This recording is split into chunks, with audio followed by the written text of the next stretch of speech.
I've got a question. So I met with a client just last week where, bright student has done level 5 and 6 in business. Now I'm bringing the business because there's just so many students here that have come in to do business many years ago.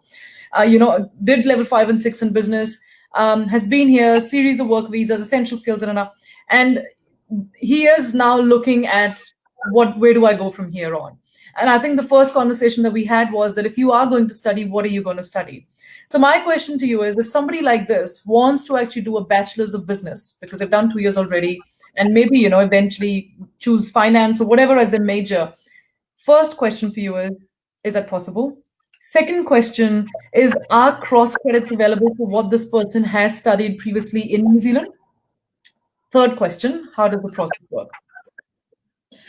So we have, so the first question is, yes, they can apply for the Bachelor of Commerce, or because we have different majors. And of course, we have accounting and finance, which is kind of in the skill shortage list, what people really like doing. But we also have subjects that's a bit that I quite like, is kind of things like supply chain management, because it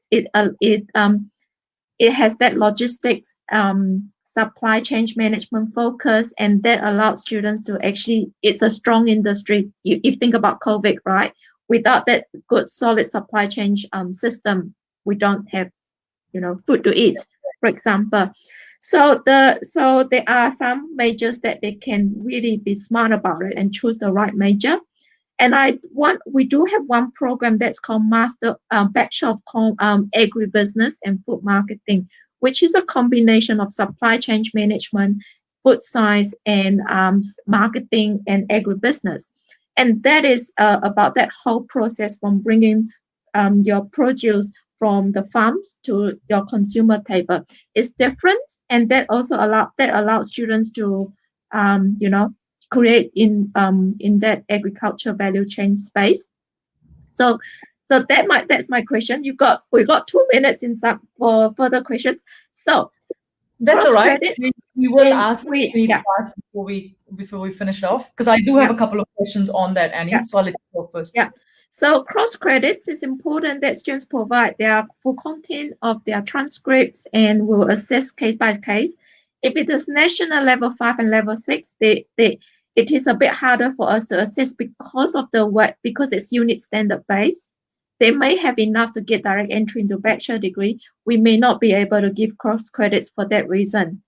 But if it's a national diploma where the papers are quite like that are being taught in an ITPs, that's the teaching and the assessment methods might be quite similar to the university style. Then the 2 years national diploma in business is quite established that you can get up to a 1 year credits onto a traditional BCom degree. So it's case by case. It depends also on the student's previous studies from India as well, or from other places. Yeah. Okay. So because I need to summarize that so I can put this in my head and people can understand this. So if someone's done their level 5 and 6 in business, again, depending on where they've done it, because obviously the quality of education from one provider, like if it's a PT that's now been shut down, or if they decide from another ITP that's still running and it's robust, whether it's a national diploma or a New Zealand diploma 5 and 6, depending on all of those circumstances, they may be able to get cross credits into the courses. It also depends on what course they're going into. So whether it's the Bachelor's of Agribusiness you talked about, or whether it's the Bachelor's of Commerce, but there's definitely an option to apply for cross credits so that instead of the entire 3 years, you can actually utilize the papers that you've done to be able to reduce the duration of your bachelor's, but still come out with a bachelor's. Am I correct in understanding that, Annie? Yes, there's always the possibilities, but we do need to look. It is a case by case basis. It's not as straightforward, unfortunately. I would like it to be. Hopefully, one day. Yeah. No, but I mean that's good to know for people, because for those of them that are sort of thinking about studying, because I know people are quite seriously thinking about doing degree programs. But obviously, once they've done 2 years and then they've got 3 more years, and all of that stuff that they've done is wasted, is it is a little bit of setback. So the fact that there is an opportunity for a case by case assessment to happen is really good to know.